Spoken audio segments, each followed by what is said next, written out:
क्या नाम है भाई? सनाउल्लाह। सनाउल्लाह। अच्छा, उस वक्त बीवी को कत्ल करते हुए तुम्हारे हाथ नहीं कांपे, लेकिन मुझे देख के अब तुम लरज रहे हो।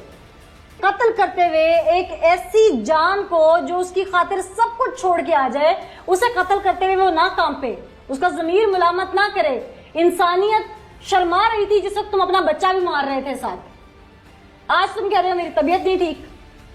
करते क्या? पल्लेदारी करता हूँ। पल्लेदारी करते। जी। तुम्हारी बीवी भी तुम्हारे साथ हाथ बटाती थी? नहीं, वो जब शादी से पहले एक जगह से हम काम इकट्ठा करते थे। उसके बाद भी करती थी? नहीं, उसके बाद उन्होंने कभी काम नहीं किया। उसके बाद वो तब तक नहीं करती थी जब तक वो हामला हुई, और उस दौरान वो काम नहीं करती थी। कोर्ट मैरिज की थी ना उसने? जी। ये आशिकी का सिलसिला शुरू कैसे हुआ था? सर हम एक जगह ਤੇ ਇਕੱਠੇ ਕੰਮ ਕਰਦੇ ਸੀ। ਉਹਨਾਂ ਦੀ ਲੇਬਰ ਸੀ ਤੇ ਅਸੀਂ ਉੱਥੇ ਪੱਲੇਦਾਰੀ ਕਰਦੇ ਸਾਂ। ਉਹਨਾਂ ਮਗਰ ਪਿੱਛੇ ਬੋਰੀਆਂ ਭਰਦੇ ਸਾਂ ਆਲੂਆਂ ਦੀਆਂ। ਉੱਥੋਂ ਜੀ ਇਹ ਸਿਲਸਿਲਾ ਚੱਲਿਆ ਤੇ ਅਸੀਂ पहली नजर में पसंद आ गई थी? एक महीना डेढ़ ਅਸੀਂ ਇਕੱਠੇ ਰਹੇ ਹਾਂ। इकट्ठे मतलब? ਇੱਕੇ ਜਗ੍ਹਾ ਤੇ ਕੰਮ ਕਰਦੇ ਸਾਂ। अच्छा। ਉਹ ਸ਼ਾਮ ਨੂੰ ਚਲੇ ਜਾਂਦੇ ਸਨ ਆਪੋ ਆਪਣੇ ਘਰਾਂ ਨੂੰ ਤੇ ਅਸੀਂ ਵੀ ਆ ਜਾਂਦੇ ਸਾਂ। ਤੇ ਔਰ ਦੂਸਰੀ ਗੱਲ, ਜਿਸਲੇ ਸਰ ਜੀ मेरे को उन्होंने खुद मोबाइल मंगया कि मैंने मोबाइल दे दे, मैं तेरे नाल गल करनी है। और तुम्हारा इरादा नहीं था बात करने? मैंने मोबाइल दिया। मैं पूछ रही हूँ, तुम्हारा इरादा नहीं था? जी हैगा। ये बताना चाह रहे हो? नहीं हैगा सी। तुम्हारा भी था तो बताओ ना कि हम दोनों की म्यूचुअल कंसेंट थी, दोनों का जहन मुत्तफिक था इस बात पे। मैंने मोबाइल दे दिया और बात शुरू होगी। कितना अरसा ये मोबाइल पे गुफ्तगू चली? हफ्ता डेढ़ होगा। अच्छा। तो उसने कहा कि मैंने शादी करनी है आपके साथ। ते मैं क्या भी तेरे माँ प्यो ने तो इधर मनना ही नहीं। उन्होंने क्या क्यों? तुम्हें अपनी काबिलियत पे शक था कोई? सर जी वो बात नहीं है, क्योंकि वो किसी और जात ना करते नहीं, वो और आई है ना। उन्होंने क्या आप भाजी की शादी कर लेने हैं। मैं क्या ठीक है। रिश्ता भेजा?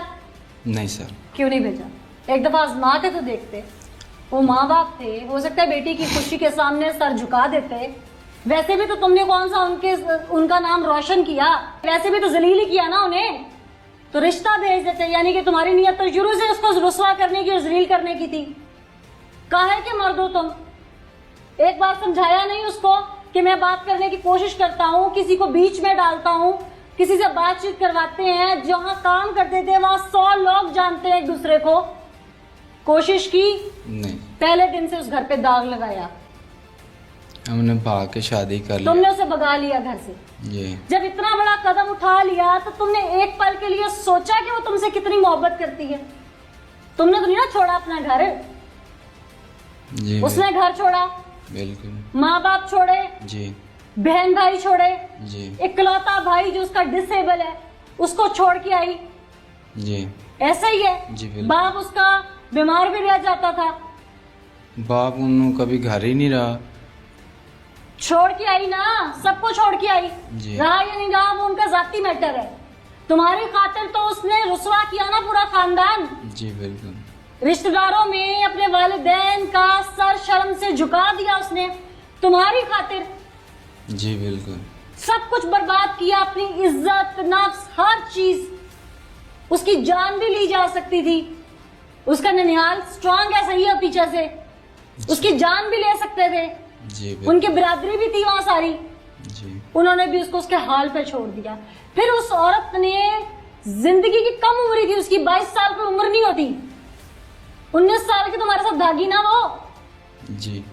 फिर 22 साल की उम्र, 23 साल की उम्र तक उसने पलट के, ईद आई, शबे बारात आई, उसके बाप का जनाजा तक उठ गया, वो किसी से नहीं मिली। नहीं मिली ना? जी बिल्कुल। उसकी वालदा इद्दत में चली गई। उसके घर पे क्या कोहराम मचा। उसने तुम्हारी खुशी की खातिर तुम्हारी औलाद को जन्म दिया। जी। अगर तुम लोग दीन की रूह से औरत के हकूक पढ़ लो ना कि बीवी के हकूक क्या है, तो मर्द को ये भी समझ आ जाए कि जो वो उसके बच्चे को दूध पिलाती है इसका वो मुआवजा भी तलब कर सकती है। लेकिन अफसोस ये बात सिखाई और समझाई नहीं जाती। 4 शादियां बता दी जाती हैं, ये बता दिया जाता है कि ये तुम्हारे अख्तियारात हैं, ये तुम्हारे हकूक हैं। हमारे इस एशियाई ममालिक में, स्पेशली ये जो पाको हिंद बरे सगीर का खित्ता था, यहाँ पे मर्द को सिर्फ डोमिनेंट होना सिखाया गया है। उसे फराइज की तरफ कहाँ पे लाया जाता है? जहाँ पे उसके अपने खूनी रिश्ते होते हैं, जो उसके साथ निकाह में जुड़ के आती है। उसके फराइज अव्वल तो बताए नहीं जाते, और अगर वो कहीं बाहर से सीख के आ जाए तो उसकी इम्प्लीमेंटेशन इतनी मुश्किल कर दी जाती है कि वो उसको वो तमाम हकूक दे ही नहीं सकता, वो औलाद को हकूक नहीं दे सकता। इसने जो कुछ किया ये एक अलग डिबेट है। ये जो मैं बात कर रही हूँ ये हमारा माशरती कड़वा सच है, ये मौजूद है यहाँ पर। इससे जानते हैं कि जो औरत इसके लिए इतनी कुर्बानियां दे के आई, इसने उसी को कुर्बान कर दिया, सिर्फ अपनी जाती अना के ऊपर, अपने वक्ती गुस्से के ऊपर, अपने वक्ती जज्बात के ऊपर। अपने बच्चे की माँ, वो बच्चा जो एक दुनिया में है और एक उसकी पेट में है, इसने उनका ख्याल ना किया। और तुम जानते थे तुम्हारी बीवी हामला है? जी नहीं। झूठ बोल रहे हो? नहीं सर। दुनिया का कोई ऐसा खामद नहीं, स्पेशली हमारे इस खित्ते में, जिसकी बीवी 3 माह से हामला और उसे पता ना हो। तुम क्या पाकिस्तान से बाहर थे? नहीं सर। शहर से बाहर थे? नहीं सर। बीवी के साथ रहते नहीं थे? बिल्कुल रहता। तुम्हें उसकी तबीयत में उलझाव सुलझाव नजर नहीं आता था? बहुत सारी चेंजेस होते हैं। मैं काम पे चला जाता था। और भाई रात को घर तो आते थे ना? रात आप बात तो कह रहा हूँ, अभी 1-2 बजे काम पे आना, सुबह 8-9 बजे उठना, ना अब ये मत कह देना कि वो बच्चा भी मेरा नहीं था, क्योंकि तुम इतने मसरूफ थे तो तुमने तो सारा मैनेजर्स रखे होंगे ना अपनी हर चीज के लिए। तुम्हें तो बीवी से कम्युनिकेट करने के लिए एक मैनेजर की जरूरत होगी। किसी की भी नहीं। हाँ, तो तुम्हारी बीवी को क्या दुख तकलीफ है, तुम्हारे बच्चे को क्या दुख तकलीफ है, दोबारा वो कंसीव करने के प्रोसेस में गुजरी है, तुम्हें क्या नहीं पता? तुम्हें सब पता था। तुम इस कदर शातिर थे कि तुमने कत्ल को पहले खुदकुशी का रंग दिया, उसके बाद तुमने इसको ऑनर किलिंग का रंग दिया। तुम्हारी किस बात को मैं मुसद्दिका मानूं? सर वो गलत थी, बस ये। क्या गलत थी? तुम्हारे साथ भागी ये गलत थी? तुम्हारे बच्चे की हामलात ये गलत थी? क्या गलत थी वो? सर गलत ये थी कि किसी गैर नाल ताल्लुकात। ये सब बकवास है। मैं तुम्हारे इलाके से पता करके आ रही हूँ।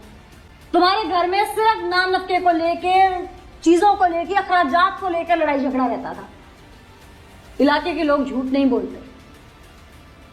अगर वो गलत होती ना तो वो तेरे घर में ना रह रही होती, वो तेरे हाथों कत्ल ना होती, वो कब की निकल जाती तेरे घर से, वो अपने माँ बाप को मिलती। वो गलत होती ना तो उसके पास इतने पैसे और जेवर होता जो उसे लोगों ने दिया होता, वो तेरे आसरे पे ना होती। सर जब मैं खुद, और अगर उसे उन चीजों की जरूरत नहीं थी तो फिर ये तुम खुद सोचोगे वो क्यों गलत थी। तुम अपने ऊपर उंगली उठवा रहे हो। फिर शर्म करो इस बात पे। वो दुनिया से चली गई है तो तुम्हारी इज्जत थी ना, बिल्कुल। तो क्यों अपने मुंह से कीचड़ उछाल रहे हो उसके ऊपर? मैं हकीकत कह रहा हूँ सर। लड़ाई झगड़ा तुम्हारा किस किस बात पे होता था घर में? नाम नक्के को लेके, खर्चे को लेके, या रिश्तेदारों को लेके? साढ़ा रिश्तेदार है ही कोई नहीं, सभी ऐसी बात है। जब माँ फौत हुई तो नानके गए। घर में जॉइंट फैमिली थी ना, भाई भी था, भाभी भी थी। भाई तो लाहौर रहता। भाभी भी थी जी। तो क्या घर में सबको लेके लड़ाई झगड़ा रहता था? नहीं, तुम दोनों का लड़ाई झगड़ा था? साढ़े सिर्फ 1-2 बारी घर झगड़ा दो जियां दा बस। मैंने तो कभी उन्हें ये भी नहीं कहा भी तू मेरे पानी पिया दे। क्यों? क्योंकि इन्हें लड़ना कादू से, मैं तो उनके तो बहुत यकीन करता सी। तो फिर तुम्हें क्या तकलीफ हुई बेचारा? लेकिन जब वो घर से भाग गई, मैं वापस लेके आया, फिर भाग गई, मैंने उन्हें बहुत ओ समझाया। भाई वो भाग जाती तो तुम्हारे पास वापस क्यों आती? सर मैं अगला जो लेके जाता था वो क्या उसे रख नहीं सकता था? बेवकूफों वाली बात कर रहे हो। नहीं, अभी मैं झूठ नहीं बात कर रहा हूँ, मैं हकीकत कह रहा हूँ। तुम्हारे घर के लोग ही बात मानने को तैयार नहीं है। शर्म करो इस बात पे। किस बात पे लड़ाई हुई थी उस दिन, सिर्फ ये बताओ। उस दिन सुबह इस तरह झगड़ा हुआ था कि हम आप ही के पास चले। कौन सी आपकी के पास? मेरी बड़ी बाजी बीमार थी। अच्छा, तो ननन की तरफ जाने का कह रही थी? जी हाँ, मैंने कहा कि मैं काम पे जब वापस आऊंगा तब चलेंगे। इस बात से झगड़ा हुआ था। झगड़ा हुआ? जी। झगड़ा जब हो रहा था घर में कौन कौन था? कोई भी नहीं। अच्छा, फिर मैं काम पे चला गया। अच्छा, और पीछे से वो मर गई? नहीं सर। हाँ, तो अगली बात बताओ ना मुझे, फिर क्या हुआ? मैं फिर जाके जो ठेकेदार जिसके पास हम काम करते हैं उसके पास जाके मैंने पैसे उधारे लिए हैं। और फिर मैंने घर के लिए कुछ कपड़े लिए अपने बच्चे के लिए जो हमारे पास है अभी। तो मैं घर आया हूँ, घर कोई भी नहीं था। ठीक है, और उसे कपड़े दिए। मैंने कहा कि खाना खिला मुझे, रोटी ला कर तुम्हें खानी है। तो वो फिर भी झगड़ा हुआ हमारा, लेकिन मैंने रोटी खुद उठा के खाई है, उसने मेरी बात नहीं मानी। तो फिर वो लेटी पड़ी थी 4 से, मैंने उसके जो गल में दुपट्टा था उसी के साथ ही उसका गला दबा दिया। तुम्हें शर्म नहीं आई कि वो प्रेग्नेंट है? डूब के मर जाओ इस बात पे। वो मासूम बच्चा जो माँ का दूध पीता था, उसे कभी माँ मिल सकेगी? उसका भाई डिसेबल था, वालिद उसे 1 महीने पहले दुनिया से गया था, तुमने उनके घर पे फिर कोहराम बर्पा कर दिया। पहले तुमने थोड़ी जलालत दी थी उन्हें, लेकिन तुम तो इंसान के रूप में जानवर हो जिसे अपनी औलाद की फिक्र नहीं थी, उस 6 माह के मासूम की फिक्र नहीं थी। जब आखिरी उसकी हिचकी होगी, उसने किस किस को याद किया होगा और हसरत भरी निगाहों से तुझे देखा होगा। निकाह के आसरे पे निकली थी। जानते हो कितना मजबूत रिश्ता होता है निकाह का, कि औरत खूनी रिश्ते भूल जाती है। और तूने क्या किया उसके साथ? मैंने तो सिर्फ बड़े वादे किए होंगे ना, प्रोटेक्शन दूंगा जिंदगी में, तुम्हें ख्याल करूंगा, मैं ऐसा हूं, मैं वैसा हूं। किधर गए? जिंदगी छीन ली। नहीं रख सकते थे, कोई तकलीफ थी, तलाक देके उसे घर भेज देते। उनके घर वालों को बताया तुम था। तलाक दे देते, दारुल अमान चली जाती। तुम कौन होते हो उसे कत्ल करने वाले? तुम्हारी इस एक हरकत की वजह से तुम जानते हो कि कितनी जिंदगियां बर्बाद हैं। 1-2 जिंदगियां तुमने दुनिया से मिटा दी, उस खानदान को रोग अलग दिया, अपने घर को रोग अलग दिया। अब तुम्हें फांसी होगी, तुम सजा भुगतोगे, चालान हो जाओगे इसमें, तुम्हारा बच्चा कातिल की औलाद कहलाएगा। और कत्ल भी किसका? उसकी मां का। तुम्हें नफरत से देखेगा। कानून और शरीयत उसे तुम्हारे पास रहने का हक नहीं देंगे। अगर तुम यहां से बच के निकलते हो तो इसका कोई चांस नहीं है। तुम ये सोचोगे तुम्हें माफ कर देंगे, और तुम पे तो उन्हें वैसे ही बड़ी तकलीफ है। जमीर की कोई आवाज है? जमीर तो इंसान के लिए खुद सजा तजवीज करता है ना। बिल्कुल। तो तुम्हारी क्या सजा होनी चाहिए? क्या होनी चाहिए? सर मुझे नहीं पता। क्यों? कत्ल करने का पता था